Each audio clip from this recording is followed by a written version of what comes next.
Hi అండి. నిన్న ఒక ఒక కాల్ వచ్చింది నాకు. అదేంటంటే ఏదో ఒక పర్సన్ వచ్చేసి కాస్త బెట్టింగ్ కి బాగా అలవాటు అయ్యేసి ఈ జరిగినటువంటి ఈ ఐపీఎల్ ఇలాంటి వాటిలో ఎక్కువ బెట్టింగ్స్ ఆడేసి చాలా అప్పులు అయిపోయాయి. ప్లస్ దానికి తోడు ఈ credit card plus bank loans కూడా అన్ని తీసుకొని మొత్తం బెట్టింగ్స్ లో అంతా ఇదైపోయింది సార్. నాకు ఫుల్ ఎవరైతే అప్పు ఇచ్చారో వాళ్ళందరి నుండి ఫుల్ ప్రెషర్ ఉంది. దట్టు దాన్ని నేను అమౌంట్ కూడా రిటర్న్ కట్టే సిచ్యువేషన్ లేదు.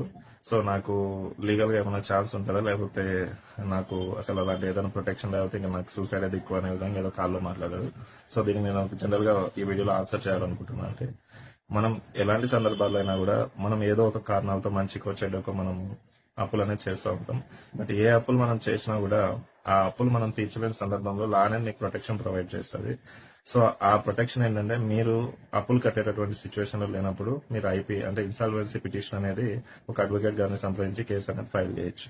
సో అది చేసిన సందర్భంలో మీకు ఏమవుతుందంటే ఈ అప్పుల వాళ్ళ నుండి కాస్త మీకు వాళ్ళ ప్రెజర్స్ నుండి కాస్త మీకు తట్టుకునేటటువంటి ప్రొటెక్షన్ కానీ ఏదైనా కానీ మీకు కోర్ట్ అనేది ప్రొవైడ్ చేస్తుంది.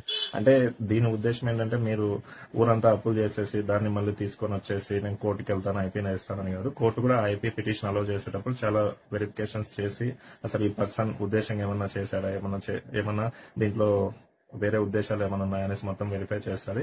బట్ ఎవరైతే జెన్యున్ గా అంటే ఇలాంటి బెట్టింగ్ కండిషన్లు ఏదో మేము ఆన్లైన్ లో ఆ యాప్ లో ట్రేడింగ్